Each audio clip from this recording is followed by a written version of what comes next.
Muy buenos días.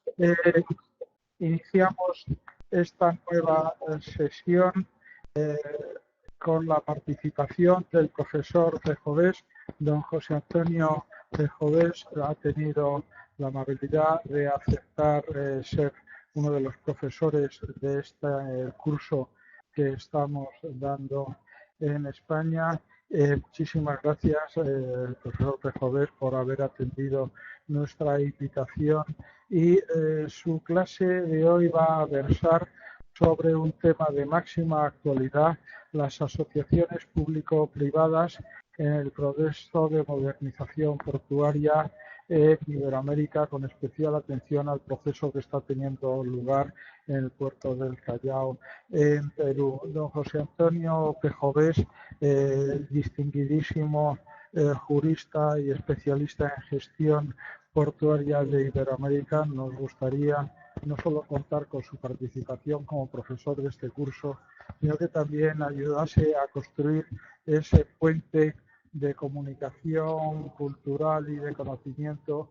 que pretendemos establecer entre la plataforma de conocimiento marítima portuaria que el programa europeo TRAIMOS está tratando de constituir con la comunidad iberoamericana a la que participamos y de la que somos parte, y lo ideal es que España fuera esa especie de pilar, de puente entre el mundo europeo y el mundo iberoamericano al que pertenece España, probablemente incluso mucho más que Alero fue en ese proceso de integración en el mundo global, donde Iberoamérica, junto a España, de la que es parte. Debemos recordar que en la primera Constitución española de Cádiz no se hacía ninguna distinción entre un español vivido y nacido en Perú, en México, en Colombia o en Guadalajara, Córdoba, Madrid de la península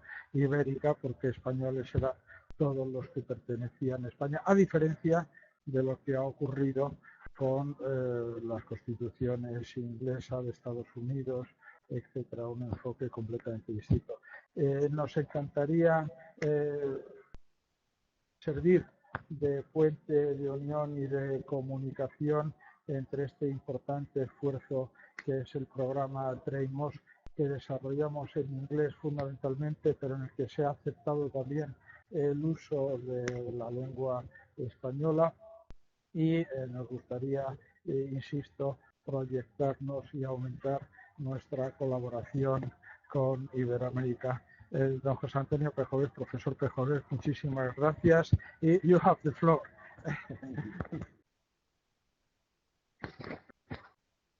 Listo. Bueno, muchas gracias, profesor José Luis Almazán, por la invitación y permitirme compartir con ustedes, ¿no? Con este curso de Greenports, el TRAIMOS y todo este esfuerzo que está haciendo la Unión Europea y la Universidad Politécnica y las demás universidades que forman parte de este programa.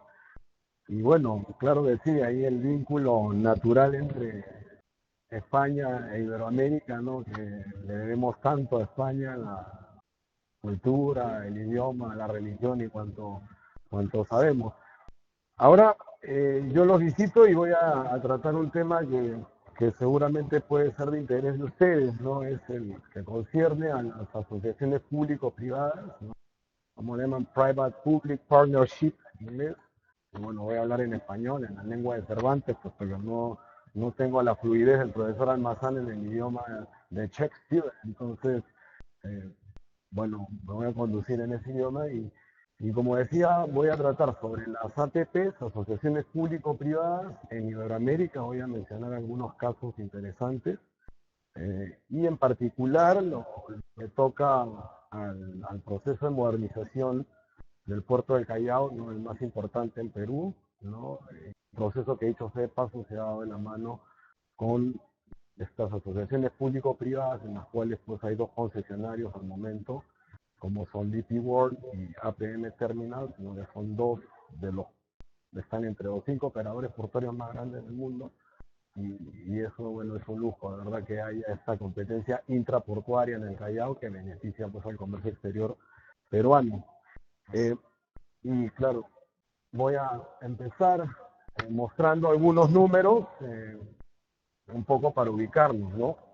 Este cuadro, y bueno, están los pies de página, el material que está en el PPT queda, en los pies de página he cuidado de citar las fuentes, ¿no? Para que luego, si tienen interés, puedan profundizar lo que voy a decir. Este cuadro es bien interesante y grafica de alguna forma cómo ha aumentado el tráfico de TEU, ¿no? TEU, como saben, son contenedores de 20 pies, en los países en desarrollo, ¿no? Perú es un país en desarrollo, no es una economía emergente como la BRIC, pero estamos en camino de serlo, todavía un poco lejos de considerarnos un país desarrollado como lo es España. Y digamos, este es el cuadro, ¿no?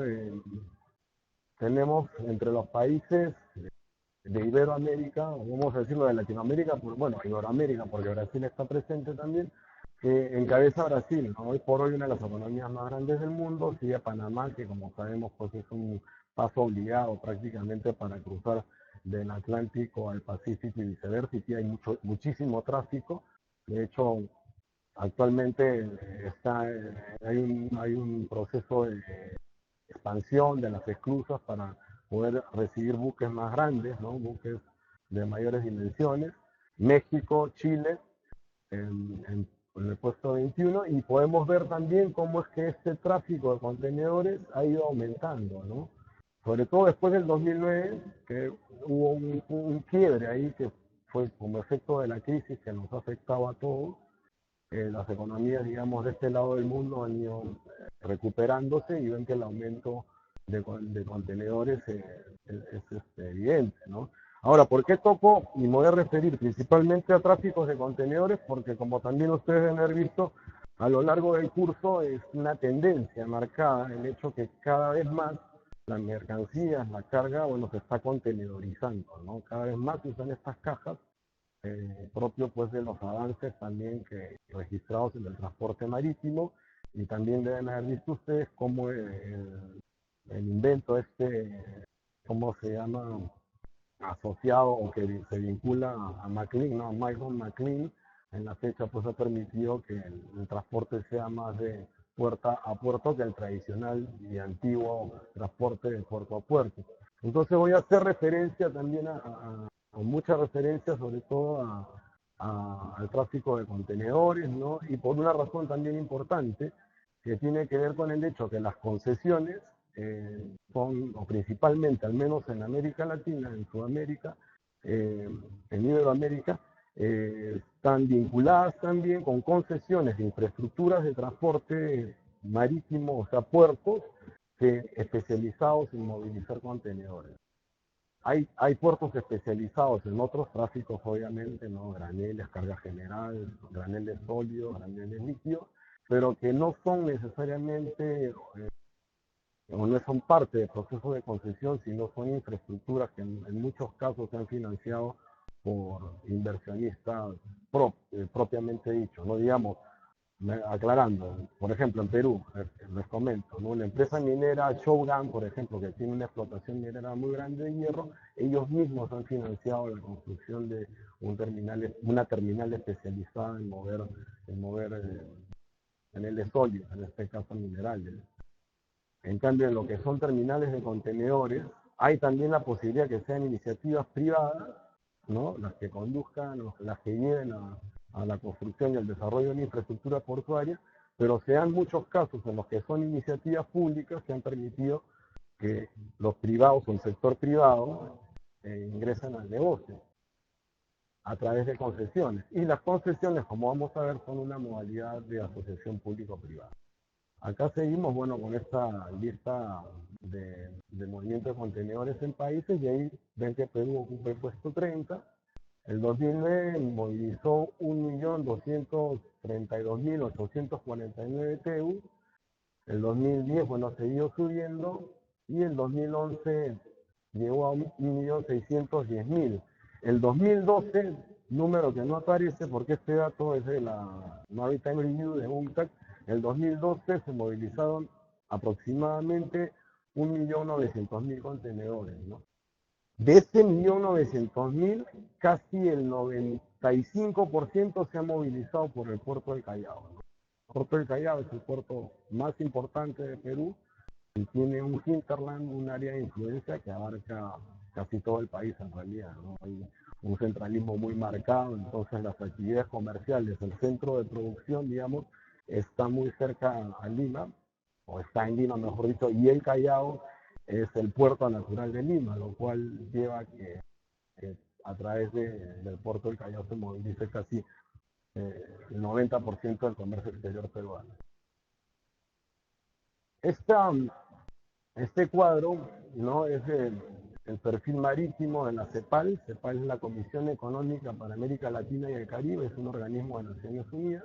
Y acá más bien esto lo que refleja es el ranking portuario, ¿no?, de América Latina y el Caribe, ¿no? Los puertos principales vemos que son los de Panamá, ¿no?, tanto el de Colón como el de Balboa, ¿no? El puerto de Colón es el que da al lado Atlántico del canal, y Balboa, pues, que tiene el nombre del descubridor, que este año precisamente en octubre se cumplen 500 años del descubrimiento del Océano Pacífico, tiene el nombre de Vasco Núñez de Balboa. Y esos puertos, claro, al ser paso obligado, como lo mencioné, y son, en realidad tienen muchísimo movimiento. Son una especie de hub, vamos a decirlo, regional, ¿no? Vienen a ser. Y luego tenemos el puerto de Santos, ¿no? Brasil, sabemos que es una de las economías más grandes, parte esta del BRIC, ¿no?, junto con Rusia, con la India y con China, y en el momento creo que es la sexta economía más grande del mundo. Entonces Santos tiene también muchísimo movimiento, viene a ser el tercer puerto. Cartagena de Indias, en Colombia, desplazó al Callao, porque el Callao históricamente siempre estaba por encima, pero Cartagena ahora también está concentrando mucha carga de ese lado del Caribe. Es el cuarto, luego viene el puerto de Manzanillo en México, y Callao, que aparece como el sexto lugar, ¿no? Y ahí vemos también Guayaquil, un puerto importante del Ecuador, Freeport en Bahamas, que es otro puerto de transbordo que está en el lado ese del Caribe, Lázaro Cárdenas, el puerto de Chile, San Antonio, ¿no? Todos estos, en la fachada del Pacífico sudamericano, tenemos de sur a norte, tenemos San Antonio, Valparaíso, que están en Chile, Callao, Perú, Guayaquil, Ecuador, y Buenaventura en Colombia. Y ahora actualmente hay una competencia interportuaria para ver cuál de esos terminales se posiciona como el puerto hub subregional de este lado de la fachada de la costa del Pacífico sudamericano, ¿no?, que es la costa oeste de Sudamérica. Digamos, este espacio que ha cobrado mucho dinamismo, ¿no?, porque, bueno, la cuenca del Pacífico en sí ha cobrado muchísimo dinamismo. Como ustedes saben, pues ha habido un desplazamiento, ¿no?, en el movimiento comercial, ¿no? Si nos remontamos, pues, años atrás, vemos que el Mediterráneo, que era el Mare Nostrum romano, era el corazón del mundo, digamos, lo mencionó José Luis en su presentación. Tuvo muchísima importancia, luego fue desplazado por la cuenca del Atlántico, y a estas alturas la cuenca del Pacífico, pues, cobra especial relevancia e importancia en el tráfico mundial. Más allá de las rutas no troncales, digamos, que es la norte-sur, en una imagen que se presentó hace un momento veían que no hay tanto tráfico como sí lo hay en el eje este-oeste, que es donde están los grandes polos, los grandes centros de producción y a su vez de consumo, ¿no? Los puertos europeos, los puertos asiáticos, más los puertos de Estados Unidos, de Norteamérica, tienen muchísimo más movimiento, y ese es el eje este-oeste, que es mucho más dinámico, mueve muchísimos contenedores que el eje norte-sur, ¿no?, que tiene un tráfico bastante menor. Pero bueno, esta un poco para que tengan esa información de cómo están rankeados, vamos a decir así, los puertos en Latinoamérica. Seguimos, bueno, este es un cuadro también del perfil marítimo, y acá vemos también cómo es que ha ido evolucionando el tráfico, ¿no? Desde el 2009, y lo mismo la posición de los puertos, ¿no? esto es importante mencionarlo, ¿no? Porque dice que los países de la región se encuentran en una calificación media del índice de conectividad de la UNCTAD. UNCTAD, como ustedes saben, es la Conferencia de las Naciones Unidas sobre Comercio y Desarrollo. Y ellos han diseñado varios indicadores, ¿no? Que arrojan un puntaje y de acuerdo a ello pues podemos visualizar nosotros qué tan conectados o no estamos frente al mundo. Entonces vemos ahí las posiciones, ¿no? Por ejemplo, el primer país es Panamá, por razones que ya se expusieron. Luego viene México, en el puesto 29, digamos, con un puntaje que lo pone en ese lugar. Brasil, la Argentina, Jamaica, Colombia y Uruguay en el 47, ¿no? El país menos conectado es Paraguay. Paraguay es un país muy pequeño en Sudamérica que no tiene salida al mar. Son países mediterráneos, tanto Paraguay como Bolivia, por lo tanto, pues aparece con 0 puntos, ¿no? Y en cuanto a la calidad de los puertos, este es otro indicador del World Economic Forum, que dicho sea de paso, la semana pasada fue la reunión en Lima, y es un foro que reúne a empresarios, ¿no? Empresarios más sólidos del planeta, y estuvieron discutiendo una serie de temas. Bueno, el web tiene, ¿cómo se llama? Que en este indicador de calidad, Panamá aparece en el 4.º puesto a escala mundial, ¿no? Y en constante crecimiento desde hace unos años. Y varias naciones de las islas caribeñas aparecen entre el 15 y el 35, ¿no? Vimos el caso de Freeport en Bahamas, o también el caso de Jamaica, ¿no? Que son puertos que están atendiendo mucha carga de transbordo. El siguiente país, o el primero, digamos, de los continentales es Chile, ¿no? Con esos 2 puertos, o esas 2 terminales portuarias que mencioné, Valparaíso y San Antonio, pero está en la posición 34. Y luego, bueno, ya mucho más atrás aparece Haití, ¿no? En el 141, Costa Rica 149 y Venezuela, ¿no?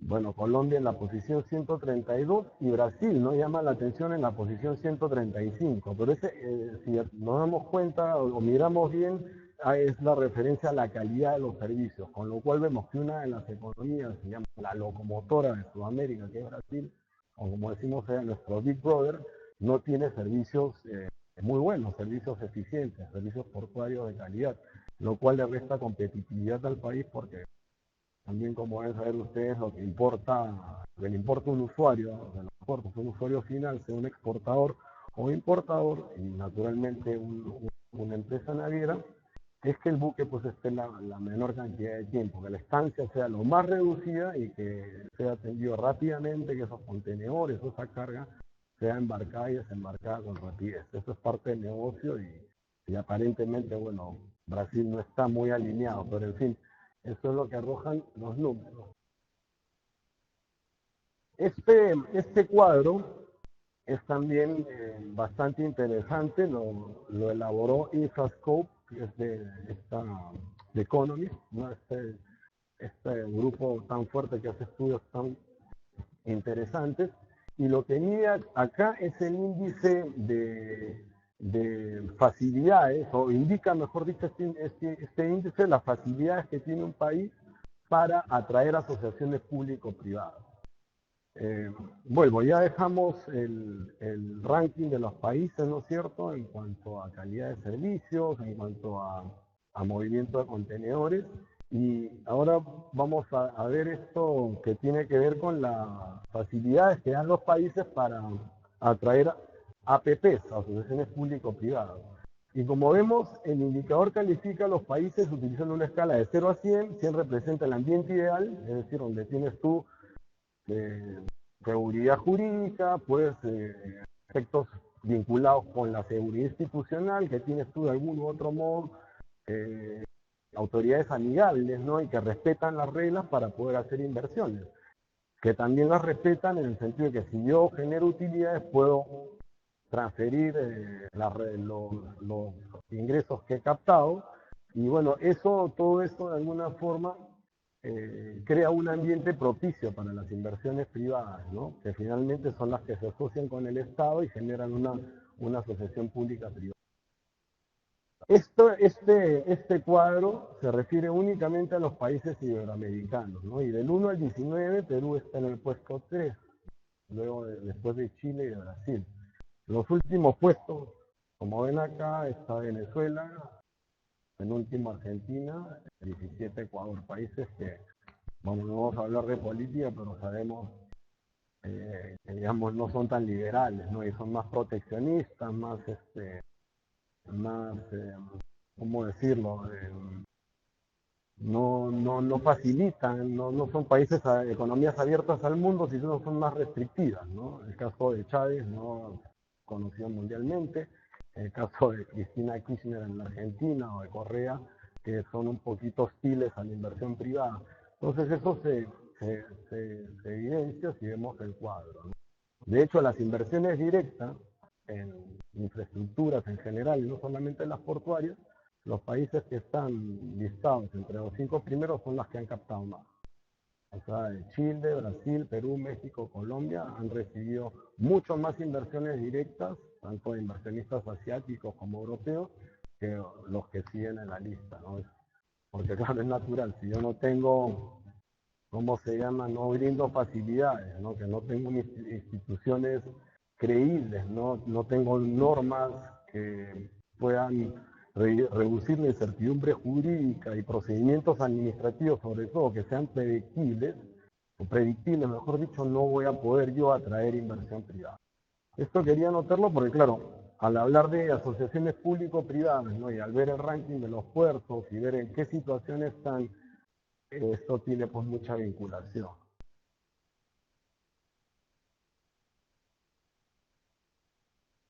Bueno, dicho esto, ahora sí quiero hacer una referencia, digamos, muy rápida a los proyectos más importantes y en los que hay que prestarles especial atención, ¿no? Tenemos, bueno, la ampliación del Canal de Panamá, por todos conocida. En este momento está ampliándose el puerto de Lázaro Cárdenas en México, el puerto de Manta en Ecuador, ¿no? La ampliación y concesión parcial del puerto de Itajaí en Brasil. Igual Itaguay en Brasil también hay un proyecto, o se está ampliando en la terminal de Graneles. Puerto Cortés en Honduras, la concesión del puerto de Moína en Costa Rica, la modernización del terminal multipropósito de Mazatlán en México, el terminal portuario de Paita en Perú. Esa es una terminal. En Perú le decimos el terminal, hablamos en masculino, no la terminal, es curioso. Entonces, si digo el terminal, ahí no vayan a pensar que estoy confundido. Pero este proyecto, por ejemplo, de Paisa, es una concesión que se otorgó hace 3 años, una empresa del grupo Engil Mota en Portugal que se llama Terpira. Es un puerto, es el segundo en importancia, pero más o menos el monto es de $300 millones. O sea, vemos que después del Callao, digamos que las infraestructuras portuarias que le siguen son bastante pequeñas, ¿no? Pero tiene un movimiento interesante y una proyección en Sudamérica porque conecta con ejes de integración y desarrollo tanto de Brasil como de Colombia y Ecuador. Entonces sí tiene un futuro interesante. Bueno, el nuevo puerto de Empesa en Brasil, la modernización del puerto de Pisco, que si ustedes, les puedo dejar el dato, entran a la página web de la Agencia de Promoción de la Inversión Privada de Perú, van a ver que ya está el calendario, el cronograma del proceso de concesión. Ese es un puerto que queda, una terminal portuaria que está aproximadamente a 300 kilómetros de Lima, y lo que se busca, y del Callao, y lo que se busca es que esa terminal sea complementaria al Callao. El Callao, de hecho, va a especializarse solamente en contenedores, ¿no? Las dos terminales, tanto la del sur es especializada en contenedores, la que opera DP World, la del norte es polivalente, le llamamos multipropósito en Perú, porque, bueno, mueve carga rodante, ¿no? Atiende buques rorro, mueve graneles también, pero la idea es que se especialice en contenedores y desplazar los otros tráficos, o algunos de ellos, a este puerto de Pisco, ¿no? Además, Pisco, bueno, está en una zona que es el puerto natural del departamento de Ica, y Ica es una provincia ahí en Perú que la verdad que es privilegiada, tiene clima y unas tierras muy buenas, y hay una agroexportación muy dinámica ahora. Bueno, la ampliación y los nuevos terminales, o las nuevas terminales en el puerto de Santos, que como hemos visto es el principal de Brasil, Y puedo seguir hablando, o sea, ahí está va a quedar la presentación. Bueno, SWAP en Brasil, Veracruz en México, el puerto de Salaberry. Salaberry también es un puerto en Perú que está aproximadamente a 500 kilómetros al norte de Lima. Tiene un problema que lo hace muy oneroso el promover la inversión privada, y es el hecho que ahí cuando se construyeron estos diques, rompeolas, ¿no? Le llamamos molones también, o espigones, no sé, creo que hablamos, no sé si se usan esas palabras acá. Cuando se construyó, ¿qué pasa? Que por un lado tenemos que hay una sedimentación muy fuerte y el dragado es costoso, y por el otro se dañó una playa, un balneario, una playa muy bonita que se llama Las Delicias, y de hecho casas con vista al mar que tenían 50 metros de playa, digamos, de arena, y ya no tienen nada, y más bien el mar se está comiendo las casas. Un poco recordando la presentación que hizo el profesor Almazán antes que hable. Pero en fin, es un puerto también interesante. El norte del país también tiene cierto dinamismo, hay proyectos también vinculados con la minería, con la agroexportación, pero es un país eminentemente minero, ¿no? Uno de los más grandes productores de plata, de oro, de zinc en el mundo, y de cobre también. Bueno, no retengo tanto los números como los ingenieros, pero tiene posiciones, en algunos casos es el primero, el segundo en estos minerales que les he hablado, que les he mencionado. Entonces hay tráficos que atender, ¿no? Hay muchísimo movimiento, sobre todo, como digo, de graneles, con una tendencia pues también en aumento de la contenedorización, ¿no? Por ejemplo, la harina de pescado, que es un producto también que el Perú ha sido actualmente es el primer exportador del mundo de harina de pescado. Tradicionalmente la harina se transportaba en fardos, en sacos, ¿no? Y hoy por hoy la harina, perdón, desconectarlo. La harina hoy por hoy se transporta en tambores y en contenedores. Pero se consolida en contenedores y se... Luego, bueno, más proyectos, ¿no? Presidente Kennedy en Brasil, Vila Vela en Brasil, Rocha en Uruguay. Este es un proyecto bien interesante de aguas profundas. La ampliación y modernización de la terminal de contenedores en el puerto de Belém do Pará, etcétera, hasta Pernambuco, Brasil. Este es un proyecto también muy interesante en Tacna, que es frontera con Ecuador, está a 1000 kilómetros de Lima. Y bueno, no voy a entrar en detalle, porque si no nos podríamos quedar todo el día hablando de los proyectos.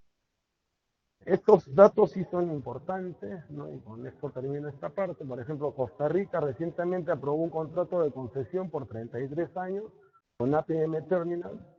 Ustedes saben, APM es hermana de Maersk, ¿no? Lo que pasa es que las navieras se dieron cuenta que el negocio está en tierra firme y han empezado a desembarcar, y ocurre lo mismo con MSC. Se han convertido muchas de ellas han creado filiales y son grandes operadores portuarios globales. Bueno, APM ha obtenido la buena prueba, y tiene un contrato de concesión para construir y operar un terminal portuario en el puerto, o una terminal portuaria en el puerto de Moín, ¿no? Localizado a 10 horas del Canal de Panamá. Se habla de 992 millones de dólares. Un euro, 1.30 dólares, hagan la conversión, porque ahí puede faltar, no voy a poder llegar a ningún número. Cuando se finalice la obra, contará con una profundidad de 16 metros en toda su longitud de atraque, ¿no? Lo cual es bastante. 16 metros, estamos hablando de la posibilidad de recibir buques post-Panamá y hasta super post-Panamá, ¿no? No tanto estos triple E, que son unos monstruos que por este lado del mundo no van a llegar. Los triple E pues los veremos acá en Valencia, en Algeciras y obviamente en Shanghái, en Hong Kong, pero por el sur, por lo menos por lo pronto no. Con buques, los triple E me refiero a los de Maersk, ¿no? Que ya los botan en un par de meses, van a poder movilizar 18.000 TEU, ¿no? Mucho más grande que los buques hermanos o sister ships del conocido EMA. EMA mueve 11.000, 12.000 TEU, ¿no? O los del MSC, que es el Daniela, que también más o menos son, digamos, los más grandes. A la fecha, 12.000, 13.000 o 14.000 TEU que están navegando, pero estos ya triple E no van a llegar, ¿no? Al Callao, el más grande que ha llegado es un buque que es el Inés, de Mediterranean Shipping Company también, que puede transportar hasta 7.000 TEU. Y eso, bueno, fue toda una locura. Por eso se produjo hace 1 año y medio, porque ya hay las condiciones también, ¿no? Ya tenemos el puerto, el muelle sur sobre todo está a -15 de profundidad, ya puede recibir esos buques. Bueno, antes pasamos de tener 10.5 a tener 15, a no tener grúas portainers, sino trabajo manual, y eso se ha producido en los últimos 4 años. En realidad hay un cambio que lo voy a mencionar más adelante. OHL, ¿no? Que se llama, no sé si OHL Concesiones, creo que es como se llama la concesionaria. Creo que la empresa es solamente OHL, ¿no? Desde acá de Madrid obtuvo la buena pro para la concesión del Terminal 2 del puerto de Valparaíso por 30 años, y ese proyecto está presupuestado en más de 270 millones de euros, ¿no? Que son 350 millones de dólares. Y bueno, esa nueva terminal permitirá duplicar la capacidad del puerto de Valparaíso después de 73 años, ¿no? Valparaíso es un puerto antiguo. Siempre ha habido históricamente una competencia entre Valparaíso y Callao, desde que se fundaron las repúblicas a comienzos del siglo XIX. En Chile somos como enemigos íntimos, tuvimos una guerra terrible y todo, pero bueno, ahora estamos trabajando de la mano, ¿no? Mirando el progreso y el crecimiento. Somos parte también, ¿no? Somos economías de alguna forma complementarias, y estamos juntos en APEC, que es el Foro de Cooperación Asia-Pacífico, ¿no? El foro que reúne a todas las economías de la cuenca, Estados Unidos, Rusia y todos los del Asia, ¿no? Hace 3 años fue la reunión en Lima, y en realidad pues esa es la cuenca que se decía hace un momento, que es donde se van a cerrar los grandes negocios, y los tráficos están aumentando bastante, digamos, ¿no? Bueno, también ahí tenemos datos, ¿no? Que va a tener 13,6 hectáreas, tendrá capacidad para atender un tráfico anual de 950.000 TEU, y bueno, esa es la modernización del puerto de Valparaíso. Entonces tenemos Moín, Valparaíso, el otro proyecto. Son concesiones además muy recientes. Esto que estoy mencionando son procesos que se han cerrado en lo que va del año, en febrero, marzo, y los contratos se acaban de celebrar. Este es el otro proceso que se acaba de cerrar muy interesante. Está en la Filipina, ICTSI, que también es uno de los operadores más grandes del mundo, según Dribby, ¿no? Que es esta consultora inglesa que también hace un listado. Bueno, ahí están los datos. DP World en este momento creo que es la tercera. Cuarta es APM, y el ICTSI creo que anda por las 6 o 7, ¿no? Bueno, en Puerto Cortés, ¿no? Van a invertir 624 millones de dólares para equipar, construir y operar una nueva terminal de contenedores, ¿no? Este es un proyecto también bastante interesante. Bueno, ahora ya vamos a entrar un poco rápidamente a Perú, ¿no? Para que tengan una idea de cómo, porque ya vamos a ingresar al Callao, y para que vean más o menos cómo están los números. Bueno, ¿qué tenemos? Al 2010 una población de 29 millones de habitantes, un Producto Bruto Interno de 153.000 millones de dólares, ¿no? Millardos viene a ser en español. Y bueno, también inversiones directas, extranjeras directas, de 7.328 millones de dólares. Y esos son números grandes, un poco como introducción. Y esta es la proyección de crecimiento, ¿no? Al 2014 Perú va a ser el que más va a crecer en la región, uno de los que más va a crecer, ¿no? Con 6 puntos. De hecho, según CEPAL, esos 6 puntos los han ajustado. Va a ser 5.1, me parece, el crecimiento este año, pero sigue siendo, digamos, va a ser el país que más va a crecer, junto con Panamá, que no aparece acá, no sé por qué razón. Porque este dato sí lo he sacado del Fondo Monetario y del Banco Mundial, ¿no? ¿Por qué invertir en el Perú? Un documento que publicó Proinversión. No aparece Panamá, pero Panamá también va a crecer mucho este año. Y estos son, pues, es un cuadro que grafica cómo ha ido creciendo la economía de Latinoamérica. Desde el año 80, hasta el 2020 en que la curva pues se va para arriba y en buena hora para los peruanos que siempre nuestras curvas tradicionalmente se iban para abajo, ¿no? Eso es bueno. Esta es una proyección de crecimiento también de las economías mundiales, la hizo el banco HSBC. En el 2050, Perú va a ser, según los cálculos de estos estudios, la sexta economía que más va a crecer, digamos, en el mundo, luego de China, de India, de Filipinas, ¿no? Y en el ranking mundial vamos a ocupar, si en el año 2010 estábamos en el 46, para el 50 vamos a estar en el 26, ¿no? Vamos a superar a nuestros tradicionales rivales del sur, a Chile, con los cuales esa competencia Valparaíso, Callao, pues que es histórica, era para captar precisamente los tráficos, ¿no? La carga que venía, sobre todo en la época de la colonia, del virreinato, el año 1778 fue, ¿no? Ya con los Borbones, ¿no? Que se liberalizó el comercio, ¿no? De la metrópoli con las colonias. Entonces, a partir de ahí es que Valparaíso empezó a crecer, ¿no? Porque antes todo lo que se embarcaba, por ejemplo, de Potosí, ¿no? De Bolivia, y tenía que venir para este lado del mundo, salía con la ruta de Indias, toda era Callao y Cádiz, ¿no? Y luego esta apertura borbónica, pues ya introdujo otros puertos, ¿no? El caso de Valparaíso, el caso de Buenos Aires, en la fachada atlántica, ¿no? Y de hecho se crearon también nuevos virreinatos. El virreinato de Lima lo fue, y fue el único virreinato junto con el de México hasta 1746 aproximadamente. Ya luego Nueva Granada y Buenos Aires fueron posteriores. Pero en fin, esos son datos históricos que hay que recordarlos porque estamos hablando de comercio. Esto se pasó sobre lo... Bueno, estamos ahí. Este es el ranking de acceso al mercado, ¿no?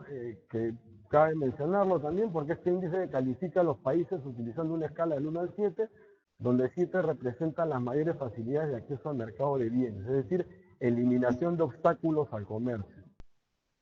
En casi todo el mundo, poco más del 90% del comercio exterior se mueve a través de infraestructuras portuarias. Entonces, al eliminar trabas, ¿no? Al eliminar trabas comerciales, hay un mayor dinamismo en los intercambios comerciales y por consiguiente aumentan los tráficos. Y vemos pues que acá, en este ranking de acceso al mercado, de los países en desarrollo que elaboran la web también, Perú aparece en el cuarto lugar, luego de Singapur, Chile, Costa Rica, ¿no? Es decir, hay muy poquísimas trabas, para poder intercambiar bienes, ¿no? Vamos a ver la cantidad de acuerdos comerciales que se han firmado. No los voy a mencionar todos, ¿no? Acuerdos comerciales que tienen programas de liberación de bienes, es decir, eliminan obstáculos, ¿no? Se eliminan barreras arancelarias y también pararancelarias, y esto dinamiza mucho los intercambios comerciales, ¿no? Estos acuerdos de complementación económica son los que se firman dentro del espacio de la Asociación Latinoamericana de Integración, ¿no? Y bueno, el tradicional acuerdo de integración del cual el Perú es parte junto con Bolivia, Ecuador y Colombia, el acuerdo de Cartagena que se firmó en 69, también tiene un programa de liberación. Es decir, bienes elaborados o producidos en Bolivia, Ecuador y Colombia ingresan al Perú sin pagar aranceles y viceversa. Igualmente sucede con todos aquellos países con los que el Perú ha firmado tratados de libre comercio o acuerdos de complementación económica. Vigentes, por ejemplo, el TLC con Estados Unidos, con Chile, con Canadá, con Singapur, con China, con Corea del Sur, con la Unión Europea que acaba de entrar en vigencia, acá lo vemos. Se firmó en abril del 2011 y entró en vigencia en febrero de 2013. Es decir, productos españoles, y obviamente hay que ver esta lista de desgravación, llegan a los mercados locales sin pagar aranceles y viceversa, ¿no? También productos peruanos, de las listas que se van aprobando, llegan a mercados españoles y así por el estilo. Entonces, esto es importante mencionarlo porque Antiguamente, ¿cuál era la preocupación de un exportador? La preocupación principal de un exportador era conseguir el mercado y que ese mercado tuviese la menor cantidad posible de trabas o obstáculos que le impidieran colocar sus productos en determinada plaza. Esto, digamos que ya pasó a la historia, o está pasando a la historia con la proliferación o el aumento de acuerdos comerciales. Entonces, ¿qué desplaza? O sea, en la estructura del precio, si yo quiero exportar que mis mangos que se producen en Piura, Perú, lleguen a la mesa de un consumidor madrileño, ¿qué tengo que buscar? Que esos aranceles desaparezcan. Con un TLC los aranceles se evaporan. Entonces, para abaratar mis costos, ¿qué es lo que necesito? Necesito buenas infraestructuras, necesito reducir mis costos logísticos. O sea, mientras mis costos logísticos sean más chicos, más bajos, voy a ser más competitivo frente al mundo. Y en eso estamos. Y al no tener infraestructuras portuarias, o tenerlas y no tenerlas bien equipadas, o al contar con infraestructuras mal equipadas, o tener puertos ineficientes, mis costos logísticos aumentan. Entonces, ese es el gran escollo para los países en desarrollo que tenemos que estar de lado, ¿no? Que tenemos que superar. Y para eso se necesitan muchas inversiones multimillonarias, inversiones hundidas, como saben ustedes, porque estamos hablando de infraestructura portuaria. Y bueno, ya para avanzar y no cansarlos más, vamos ahora sí de lleno al Callao rápidamente. Este es el puerto del Callao, este es el muelle sur. Esto lo construyó DP World, en cero, no había nada acá. Y todo esto acá, a partir de esta zona, el resto que ven es el muelle, el terminal norte, ¿no? O la terminal norte, que actualmente el concesionario es APM Terminal, que tiene la sede en La Haya, ¿no? Yo siempre pensé que estaba en Suecia, ¿no? Que es de donde es Merck, pero tiene la sede en los Países Bajos, pero en fin, los capitales son la patria, finalmente lo que importa es que estén generando riqueza, ¿no? Esta es la evolución del movimiento de Teus en el Callao. Ven cómo saltó casi de 400.000 o 398.000 en el 99 a mover 1.800.000 en el 2012, ¿no? Y vemos el pico hacia abajo, ¿no? Por la crisis del 2009 que nos afectó también, y ahí vemos una recuperación paulatina. Y estas, bueno, las proyecciones, bueno, apuntan a que esas barras van para arriba. Esta es la evolución ya en la carga en miles de toneladas métricas, ¿no? También vemos que las barras han ido aumentando y acá está pues todo lo que me refería hace un momento, graneles, dicen limpios y sucios, ¿no? Limpios o alimenticios, ¿no? Bueno, que no somos nosotros, porque la Argentina ahí sí exporta mucho trigo y todo, en cambio Perú exporta básicamente graneles sólidos de carácter no alimenticio o sucio, como son los minerales. Bueno, ahí está todo esto. Tampoco somos grandes exportadores de graneles líquidos, aunque estamos empezando a exportar gas, ¿no? Pero vamos, petróleo, hidrocarburos, petróleo básicamente y derivados no. Nos hemos convertido en importadores, a pesar que también tenemos petróleo en la selva del Perú, pero bueno, ya son temas que no voy a entrar a comentar. Pero ahí están las barras, para que tengan una idea de cómo ha aumentado o está aumentando el comercio. Este era el puerto antes, el puerto del Callao, un puerto pues tercermundista, ¿no? Como el de cualquier país africano. Y esto está haciendo mucho, ¿eh? Ahora, qué sé yo, hasta hace 4 años no tenía. Ya este desarrollo, que es el que está en la foto acá, mejor dicho, DP World, que sale en la foto anterior, también está ahí a la derecha. Ese es el muelle sur, ¿no? Y al norte APM Terminal. Ya está en plena ejecución la primera etapa, está la española FCC justo trabajando, es una inversión, la primera etapa de aproximadamente 290 millones de dólares y están trabajando. Y bueno, acá vamos a ver más adelante en detalle en qué consiste esa ampliación. Otro plano, ven, este es el muelle sur, está P&O, que ustedes saben es la inglesa, que compraron los de Dubai, que es DP World ahora, la absorbió. Y bueno, rápidamente, ¿qué cosa es o qué implica la terminal de contenedores Muelle Sur, ¿no? El concesionario DP World, tercer operador más grande del mundo, La concesión empezó en el 2006 por 30 años, la primera etapa, una inversión referencial de 256 millones de dólares, capacidad para atender 830.000 TEU, un muelle de 650 metros de profundidad, con 16 metros de largo, con 16 metros de profundidad, 6 grúas pórtico de muelle, Super Post Panama, ¿no? Son las portainers, 18 RTG o transtainers, que son las que sirven de soporte, 30 terminal tracks. Y esta segunda etapa todavía no ha iniciado, aunque ya debería haber empezado, porque ya ustedes no sé si conocen, hay un indicador también de la UNCA que dice que cuando una infraestructura portuaria supera el 70% de su capacidad, ya puede haber problemas de congestión. Esto ya ocurrió. Y hay un lío actualmente entre el Estado y el concesionario DP World, que seguramente va a ir a un arbitraje, porque DP World quiere aguantar esa inversión, no, porque ven que con la infraestructura que tiene aparentemente por el momento les es suficiente, pero están obligados a invertir. Y están preocupados porque ahora, de haber tenido al operador portuario estatal, que era un desastre, a tener a APM al costado, bueno, las cosas cambian. Y bueno, la segunda etapa también capacidad para atender 1.250.000 TEU, el muelle de 960, 9 grúas portainer y 27 transtainers. Así se redujeron las tarifas. Esta era de ineficiencia total, ¿no? Empresa Nacional de Puertos, ¿no? Que se arrastra desde cuando los puertos peruanos se manejaban bajo un modelo Service Port, en el cual el Estado proveía la infraestructura, los fierros y prestaba los servicios, a lo que es hoy día, ¿no? El esquema landlord, ¿no? Con el cual estaba concesionado, se ha producido una integración vertical, ¿no?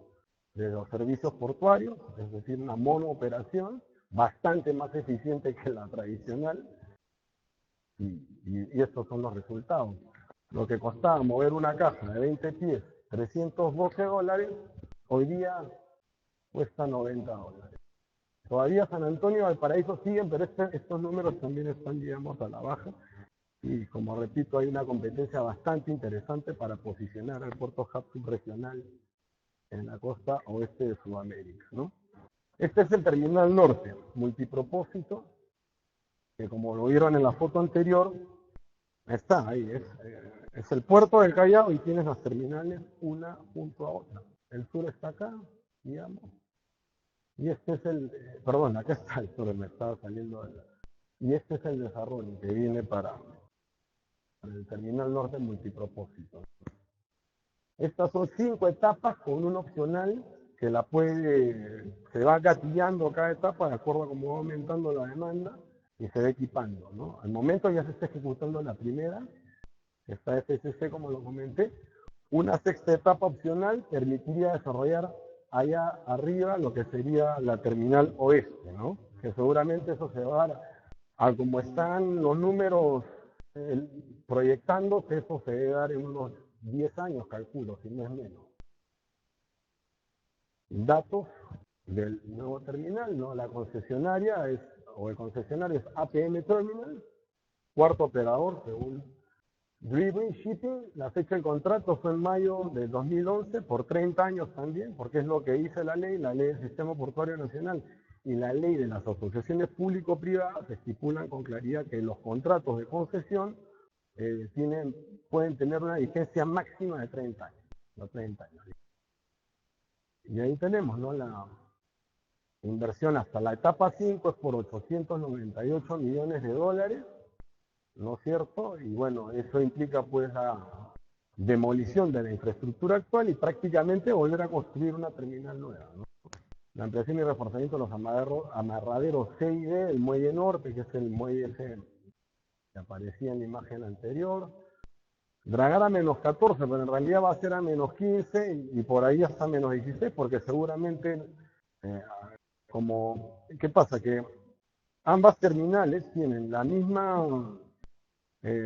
mismo canal de ingreso y la misma posa de maniobra. Entonces, sería imposible que tengas tú el muelle sur con una profundidad distinta, por un tema comercial. Esto es lo que está estipulado referencialmente en las bases, pero digamos que esta fase, esto va a ser dinámico, ¿no? Ya el concesionario o la concesionaria, de acuerdo a sus necesidades reales, necesidades de mercado reales, verá cómo enfoca sus inversiones. Como ocurre en todas partes, ¿no? Los peruanos no hemos inventado nada. Copiamos sí bastante de acá. La ley de puertos, me consta, es una copia, tiene mucho de la ley de 2792, la ley de puertos del Estado de la Marina Mercante.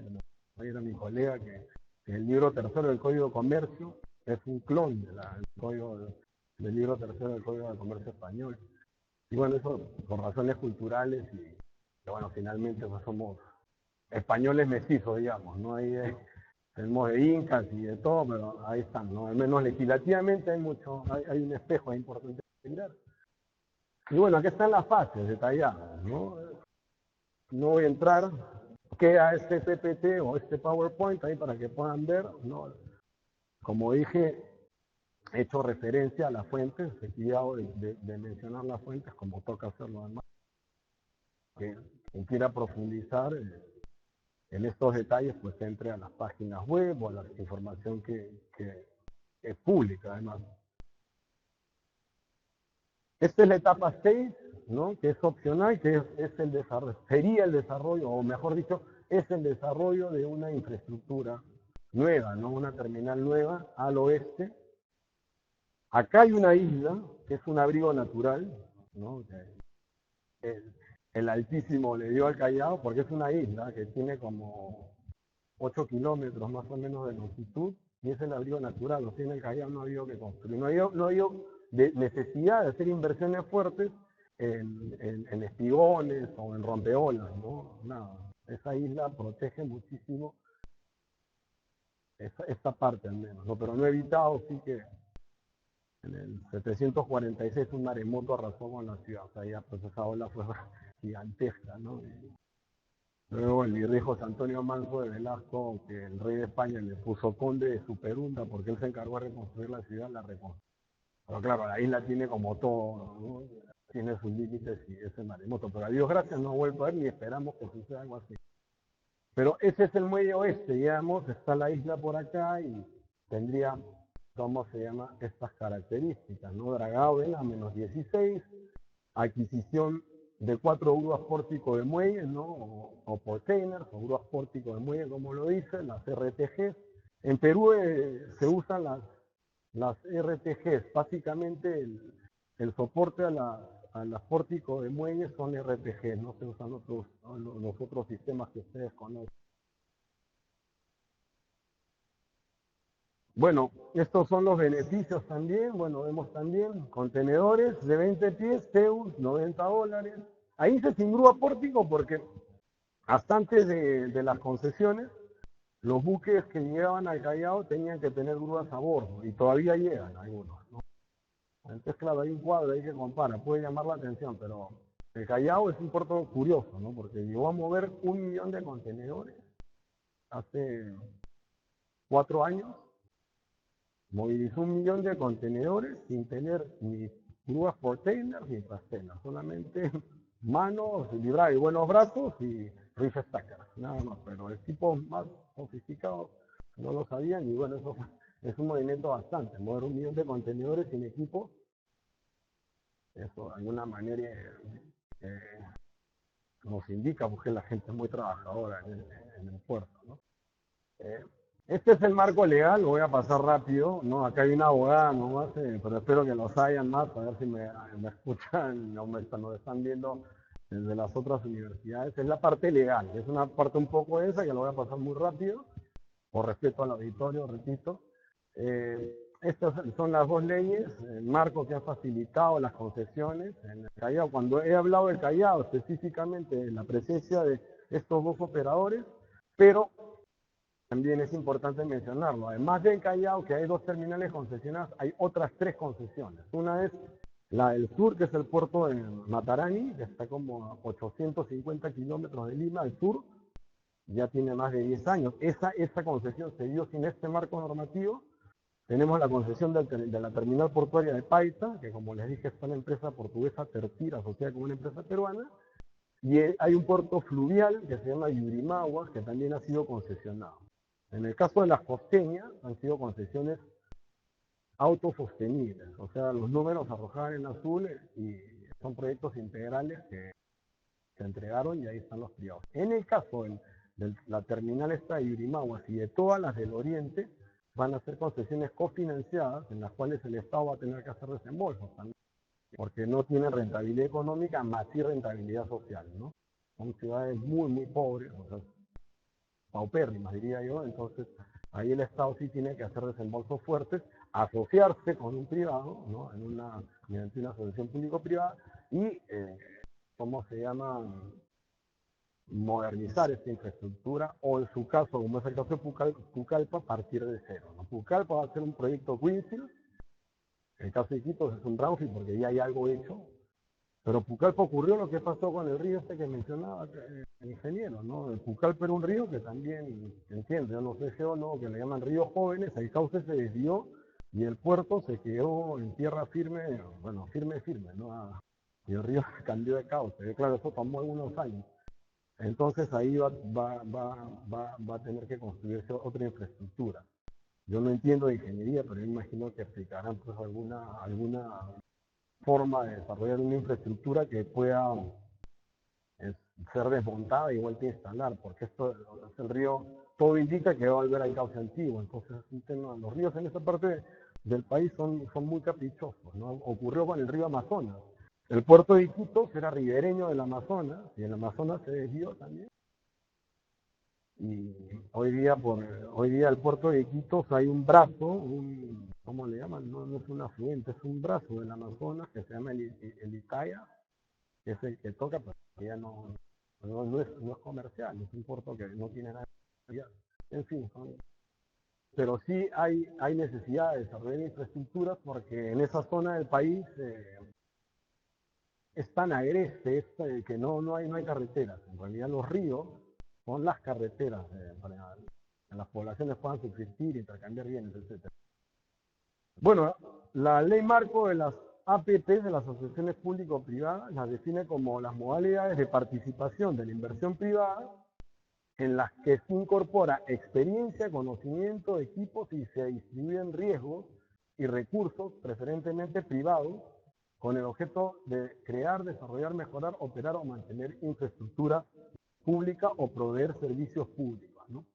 Puertos entendidos como infraestructuras de transporte de uso público, es lo que está. Que también hay infraestructuras portuarias de uso privado, que no son puertos, bueno, son comerciales, pero no en el sentido lato de la palabra, no voy a entrar al detalle, pero sí acá me estoy refiriendo a los puertos de uso comercial, son los de interés general acá, ¿no? Los autonómicos entiendo que son los más pequeños, ¿no? Que no son los de interés general, que es como lo llaman la ley portuaria, acá la ley de puertos del Estado de Manila. Esto lo voy a pasar, como dije, rápidamente, y este es un dato también que quiero ponerle el acento, no es lo que les decía hace un momento. La brecha, lo que le llamamos la brecha de infraestructura es lo que tenemos actualmente y lo que en realidad se demanda. Infraestructuras de transporte en general, carreteras, puentes, aeropuertos, puertos. Son 87.975 millones de dólares que faltan invertir en Perú para poder ponernos al nivel de una economía, digamos, más o menos desarrollada, ¿no? Ese es nuestro drama, digamos, y eso nos resta a nosotros muchísima competitividad frente al mundo. De ahí que las APP, las asociaciones público-privadas, sean instrumentos a los cuales el Estado peruano les está prestando especial atención y haya hecho el esfuerzo desde hace 10 años en volverse un país atractivo, en el cual hayan instituciones creíbles, hay un marco jurídico estable que permita que si yo voy a invertir algunos euros a Perú, pues no vengan el día de mañana y luego que yo construí determinada infraestructura, venga el Estado y me la quiera quitar. Eso definitivamente no va a ocurrir en el Perú. Entonces, esta es la brecha. Y la portuaria, ¿no?, es de 708 millones de dólares. Según este estudio, que se proyecta hasta el 2021, ¿no? Pero hay otro estudio, y ahí, bueno, hay que cruzar números, que dice no, que las portuarias más bien la brecha es del orden de los 3.600 millones de dólares. Yo me inclino a creer más en este número. He puesto los dos No, y no es que estén locos, ¿no? Deben haber mediciones distintas, pero esta me parece que es más fiable. Esto es lo que en realidad falta por invertir en puertos, ¿no? Y ese número gordo de ahí es el que faltaría, es el que, como repito, se refiere a la brecha integral de todas las infraestructuras. Entonces hay bastante por hacer ahí, hay bastantes negocios e inversiones por hacer. Y esto es también importante, ¿no? Lo decía y lo repito y voy a ser breve, ¿no? ¿Qué nos importa? Como hemos firmado TLCs con casi todo el mundo, con casi todo el mundo con el cual negociamos, y ya tenemos acuerdos comerciales, por lo tanto nuestros productos llegan a esos mercados sin pagar aranceles, esa brecha nos vuelve menos competitivos. ¿Por qué? Porque no tenemos infraestructura para recibir buques grandes, ¿no? Super post Panama, en cantidades suficientes como para que esas atenciones sean rápidas, ¿me entienden? No hay carreteras para conectar centros de producción local con los puertos, a través de los cuales esa carga se mueve. Entonces, este dato, ¿no? Según el Banco Mundial y el Banco Interamericano de Desarrollo, que es el BID, este es parte del drama peruano y el drama de muchos países en desarrollo. Colocar un producto peruano en España, acá en Madrid, por ejemplo, nuestros costos logísticos son del orden del 30%.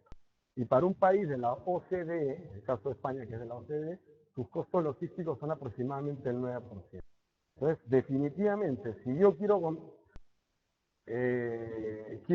entrar bien al mundo comercial, ¿no es cierto? Y si una empresa peruana con la infraestructura que tiene, o mejor dicho, una empresa peruana con la infraestructura de transportes que tiene, le va a ser muy difícil poder competir. Poder competir con sus pares de países desarrollados porque hay costos logísticos que son muy onerosos y que va a tener que cargarlos. ¿Me entiendes? Esa es un poco la idea. No sé si quedó claro. ¿Sí? Bueno, y acá está, ¿no? Sintomático que el reporte competitividad, ¿no? De Global Competitiveness Report del 2012-2013 del Banco Mundial en el rubro calidad de infraestructura global, el Perú alcance un puntaje de 3.4, ubicándose en el lugar 111 de los 144 países medidos. ¿Ven? Que esto es un problema grave, ¿no? Un problema serio que tenemos pues que capearlo, ¿no? Que tenemos que, y para eso atraer inversiones, para eso atraer asociaciones público-privadas y sobre todo inversiones directas y buscar socios. Entonces, esta es una necesidad, ¿no?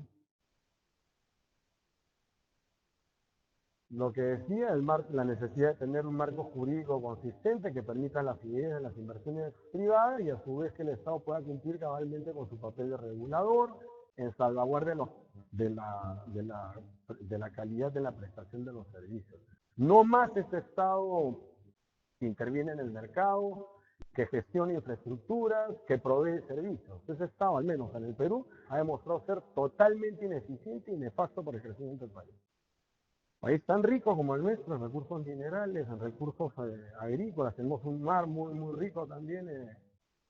No es posible porque haya llegado a un punto de no haber podido crecer más, de haber podido desarrollar más por la ineficiencia de la gente que administró la cosa pública y que en un momento pues pensó que la empresa pública tenía que reemplazar a la actividad empresarial privada. Eso fue nefasto. Entonces, las APP, sí, mientras tú tienes al Estado que te provee a ti un marco jurídico, te provee a ti de mecanismos de regulación eficientes y que te permite a ti desarrollar empresas y desarrollar infraestructura, en buena hora. Y nosotros no estamos inventando nada. Los casos, ustedes los pueden, o a lo mejor los conocen mejor que yo. Países exitosos no son con esa fórmula. El resto, bueno, ahí, ¿no? Acá, ¿cómo se da esto? Pues las APPs tienen, no voy a entrar a hacer, repito, a tecnicismo ni nada para explicarles rápidamente. Asociaciones público-privadas se pueden dar un contrato de concesión, el Estado concede un área de desarrollo portuario, ¿no es cierto?, que es una franja costera y un espejo de agua para que un privado venga y desarrolle y construya y luego explote una infraestructura. Esa es una modalidad. Pero asociaciones público-privadas también se pueden dar a través de contratos de arrendamiento, ¿no? Alquiler le llaman en Perú, arrendamiento, que ya hay una infraestructura existente y se le alquila o se le arrienda a un privado para que el privado la explote, ¿no es cierto? Y esa es otra modalidad. O también un contrato de gerencia, ¿no? Yo contrato a una empresa para que gerencie determinado puerto, esa es otra modalidad. Y bueno, tenemos joint ventures, tenemos contratos de colaboración empresarial como los de asociación en participación, etcétera. Bajo ese rótulo entran todas aquellas modalidades en las cuales el Estado se asocia con un particular con la idea de explotar el negocio, pero sí o sí, siempre que sea el particular el que tiene la batuta en la mano. O sea, el particular el que conduce el negocio. Y el Estado, repito, crea las condiciones y vuelve atractiva ese negocio. Esa es la magia. O sea, no voy a... Este es un invento casi inglés, además. Las PPP entendidas como tales, bueno, fueron los ingleses las que sacaron adelante. En la época desaparecía Margaret Thatcher, sobre todo, se dinamizó mucho ese mecanismo de ¿cómo se llama?, de atraer inversión privada, hasta clínicas, ¿no? En clínicas, hospitales, qué sé yo, un montón de negocios inimaginables a los cuales la inversión privada junto con la estatal ha sacado provecho y les ha ido muy bien, ¿no?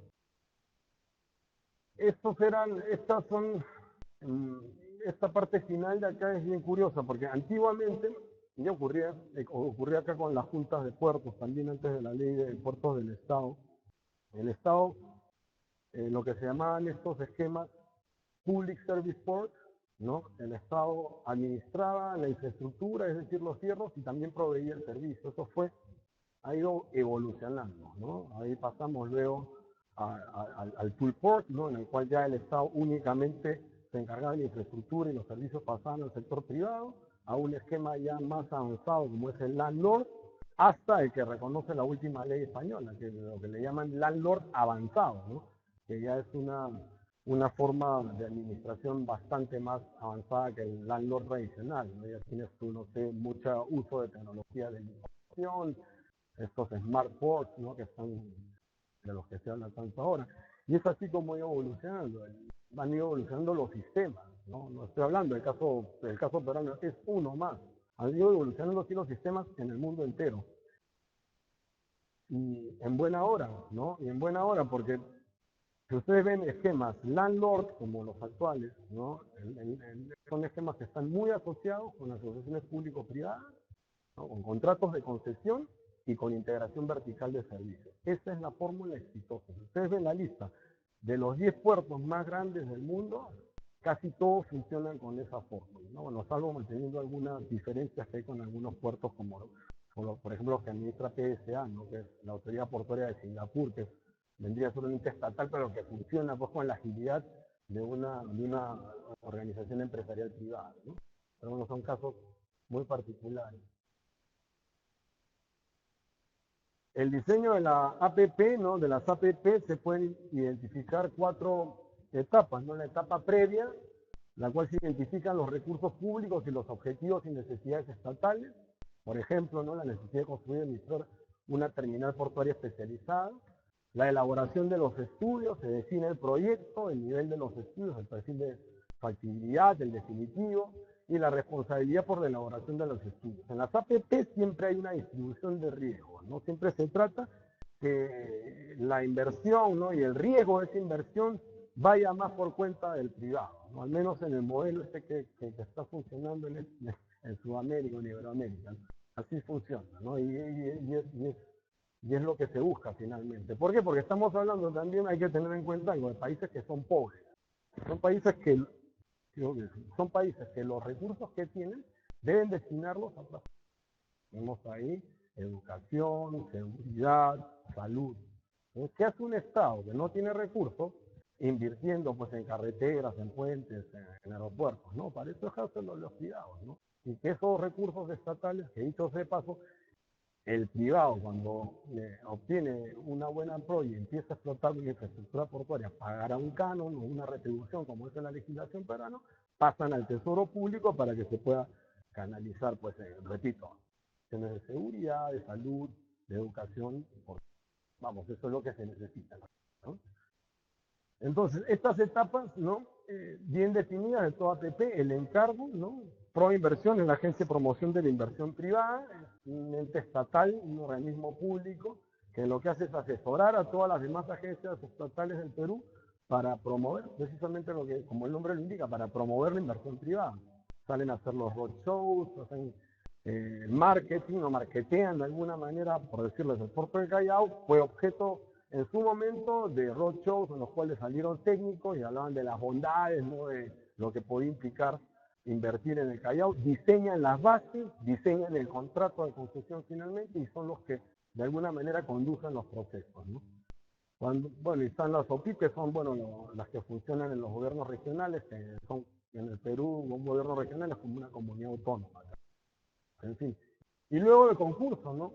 Mayormente para el desarrollo de infraestructuras portuarias se han utilizado los concursos de proyectos integrales, en los cuales el expediente técnico lo elabora el privado, que resulta ganador de la buena.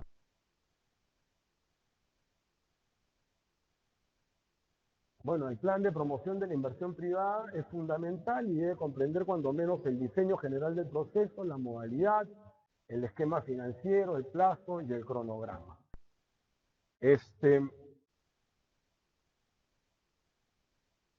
Bueno, acá hay unos datos. Gaspar Ariño es un magnífico profesor de Derecho Administrativo acá y una serie de referencias bastante técnico-jurídicas que las voy a pasar rápidamente, ¿no? Están acá, por ejemplo, el contenido de los contratos de concesión, ¿no? ¿Qué obligaciones tiene la parte concedente? ¿Qué obligaciones tiene el concesionario? ¿No? Alguna información sobre el Project Finance, etcétera, etcétera, que creo yo que no viene al caso mencionarlo porque lo tienen ahí. Van a encontrar mis datos al final de la presentación, si quieren entrar al detalle con el mayor gusto. Creo que ya me he excedido en el tiempo, estamos bien. ¿Sí? ¿De cuánto tiempo dispongo para ver si es que...? Ya, perfecto. Perfecto. Voy rápidamente, ¿no? Quizás sí esta cuestión de qué cosa es el contrato de concesión, ¿no? Que se enmarca pues en el derecho administrativo, ¿no? Y posee un carácter contractual y reglamentario. Este es derecho francés, ¿no? Ahí sí los españoles, nosotros no hemos inventado nada, ¿no? Si hay algunos capos en el mundo en derecho administrativo, son los franceses, ¿no? Estatistas como ellos solos, y bueno, de ahí se ha aprendido mucho, ¿no? Hay una sentencia incluso ahí que se refiere, ¿no? La doctrina francesa, a partir de la jurisprudencia que sentó el Consejo de Estado en 1912, caracteriza el contrato administrativo como aquel en que tienen primacía el criterio de servicio público y la existencia de reglas exorbitantes amparadas por el derecho público, distintas de las reglas de igualdad entre las partes, ¿no? Un contrato de naturaleza civil o comercial, tú tienes una equiparidad entre las partes. Acá no, un contrato de concesión, hay un concedente que es el Estado, o una agencia gubernamental o estatal, o un ente público, como lo quieran ver, y un privado. Entonces siempre va a haber una especie de asimetría ahí, ¿no? Y claro, las reglas, pues, existentes, ¿no?, en todos los países que tienen marcos jurídicos para atraer inversiones, apuntan pues a que por más que haya esa asimetría, por más Estado gigantesco, ¿no?, o que quiera pues aplicar su ius imperium o como se quiera llamar, estas reglas pues van a garantizar que el privado pueda hacer los desembolsos y desarrollar una infraestructura pues sin tanto riesgo, ¿no? Esa es la magia, digamos, del derecho administrativo, de los contratos de concesión, de las APPs en particular, ¿no? Bueno, sin ser, ¿cuáles son los elementos, no, de un contrato de concesión? Las partes, la parte concedente, ¿no?, y el concesionario. El landlord, que es el concedente, el dueño de la tierra, el dueño del espejo de agua. En el Perú y acá, por ejemplo, son espacios que no se pueden vender, son dominios públicos, son bienes de dominio público, y los bienes de dominio público pues tienen esas características que le gustan tanto acá al ingeniero, ¿no?, que son inalienables, inembargables, imprescriptibles, en fin. Todo esto pues que de alguna forma lo hace distinto de los bienes de dominio privado, ¿no? Entonces, queda claro pues que es un elemento esencial también esa naturaleza propia de lo que se entrega en concesión. Las partes, dije mejor dicho, parte concedente y concesionario, el acuerdo de voluntades que se plasma en el contrato de concesión, la remuneración, el pago que el concesionario va a hacerle al concedente, el pago que el particular va a hacerle al Estado, o sea, bajo la figura de tarifas, retribuciones, canons, tarifas, tasas, etcétera, el objeto jurídicamente posible, no puedo entregar en concesión un pedazo de la Luna o de Marte porque sería jurídicamente imposible hacerlo, pero sí puedo entregar en concesión un espacio acuático, ¿no es cierto?, y un área, un área ribereña, ¿no?, en la cual esté bien identificada, ¿no es cierto?, que sea de dominio público, que yo pueda identificarla, sí lo puedo entregar. No lo estoy entregando en propiedad, lo estoy entregando en concesión y la concesión revierte, bien por caducidad o porque venció el plazo, eso retorna al Estado. No es lo mismo que una venta, ¿no? Son figuras distintas, ¿no? El plazo, ¿no? Porque todos los contratos deben tenerlo, que en el caso peruano son 30 años. Bueno, ya lo dije, el objeto jurídicamente posible, digamos, esos son los elementos, ¿no? La ley del sistema portuario contempla diversas modalidades y he hecho referencia, ¿no? En las modalidades de asociaciones público-privadas o de promoción de la inversión privada en infraestructuras portuarias son distintas, hay distintas modalidades y también de distinta naturaleza jurídica, ¿no? Arrendamiento, contratos de administración o de gerencia, contratos de asociación en participación, contratos de joint venture, contratos de concesión. La reina de todas, la concesión. Esa es la reina de todas y no solamente en Perú, sino en buena parte del mundo. Ufota. Las concesiones son las que más se dan porque, claro, como estamos hablando de inversiones fundidas, ¿no? Inversiones de varios millones de euros que van a tener una tasa de retorno un poco larga, que tú te tienes que poner plazos razonables, ¿no? Además, dice el Código Civil peruano, y no sé si es de acá, que los contratos de arrendamiento no se pueden exceder de 10 años. Entonces, y una serie de razones más, ¿no? La naturaleza misma del contrato, de carácter administrativo, un contrato de arrendamiento tiene una naturaleza distinta también, ¿no? En fin, una serie de cosas más que no quiero entrar más en detalle porque no los quiero contrariar. Ahí están luego más detalles, ¿no? Repito, son detalles propios de la legislación peruana que con algunos matices los van a encontrar en Portugal, en Francia, en Inglaterra, en España, etc. Está claro, digamos, el derecho es uno solo, finalmente. ¿No? Sobre todo lo de nuestro derecho, el español, el francés, el italiano, que está gobernado por el sistema romano-germánico, o es parte, mejor dicho, del sistema romano-germánico o continental, versus pues el de Inglaterra y el common law, que es distinto. El nuestro sí es muy parecido, ¿no? Tiene mucha esencia romana y francesa, y bueno, pues ahí vemos que las reglas son similares, o sea, con algunos matices, pero en el fondo son similares. En fin, más detalles, ¿no?, sobre los procesos, sobre los contratos de concesión. Y yo quiero dejar estos minutos para ver si tienen alguna pregunta que hacer. Yo les agradezco su atención, espero. Gracias a ustedes. Muchísimas gracias. ¿Eh? Me ha pasado. No sé si les interesó el tema, ¿qué les pareció? Sí.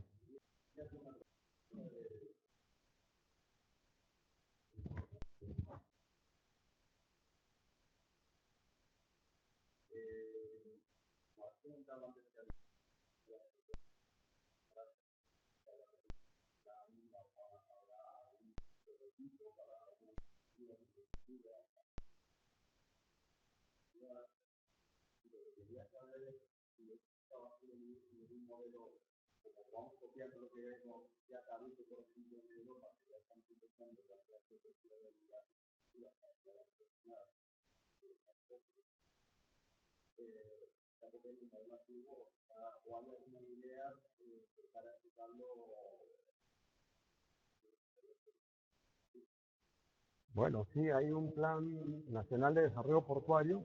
Voy a responder primero en el caso particular de los puertos.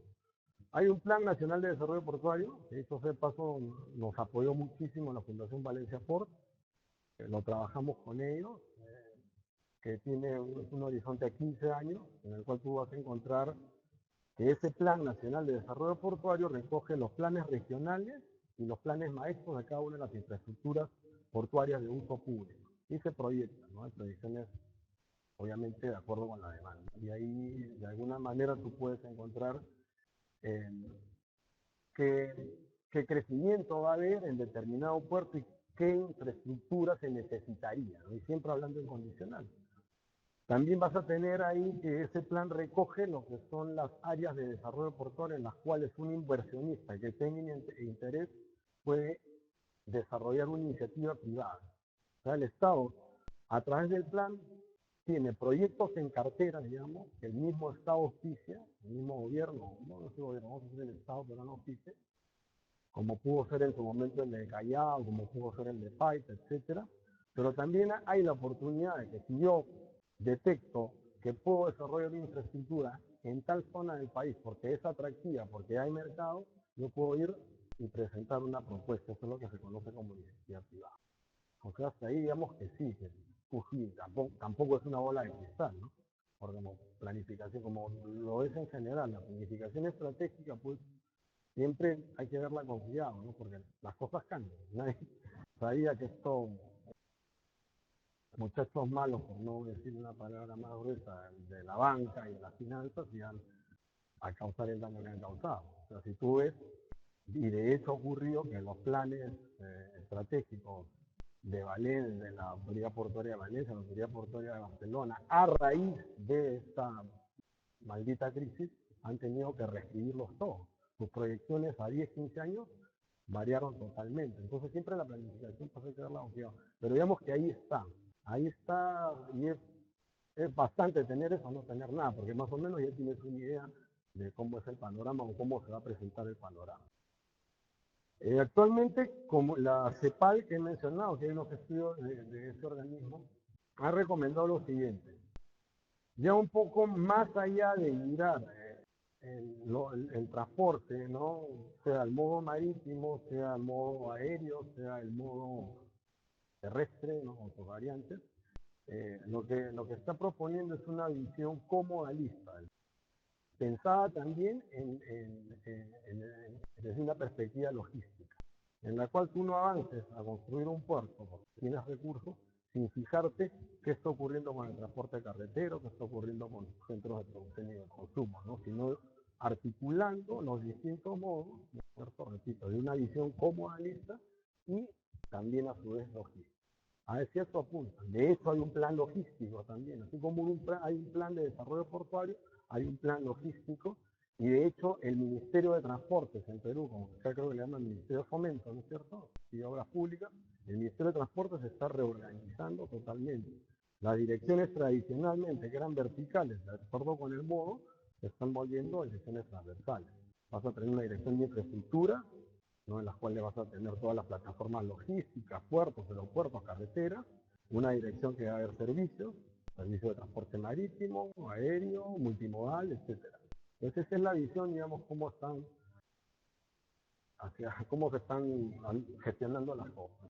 Pero claro, un país pobre como el Perú no se puede dar el lujo, como de un país desarrollado, de agarrar y hacer inversiones. Contigo, creo, ayer comentábamos, bueno, las inversiones fabulosas en Gijón, por ejemplo, ¿no? No fue en corporación y yo les ponía de caso esta carretera que vi el otro día en la televisión. En Argentina están pasando unas cosas alucinantes. Vi el reportaje en la carretera que no llega a ninguna parte. Una carretera que parte de un punto, atraviesa un tramo de la Pampa y no llega a ninguna parte. Costó no sé cuántos cientos de millones de dólares, y al final han terminado en la cuenta de alguno de estos jerarcas de la administración Kirchner. Eso no se trabajó planificadamente, como tampoco pueden haber fallos por no haber planificado bien cuando tú se te pasa la mano y haces inversiones pues en infraestructuras portuarias que al final no te van a hacer de uso inmediato.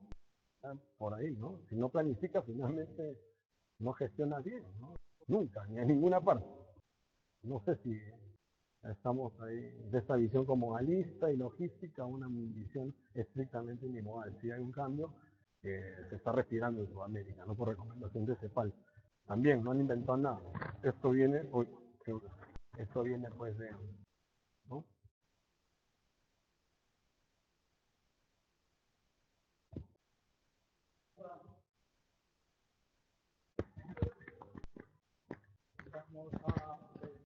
Let's ask the other universities that are following us if there is any question for Professor Tejoves from anybody. Okay, magnífico. Pues muchísimas gracias, una magnífica exposición y muchas gracias por estar de máxima actualidad. Gracias. Thank you. We will follow our course on Monday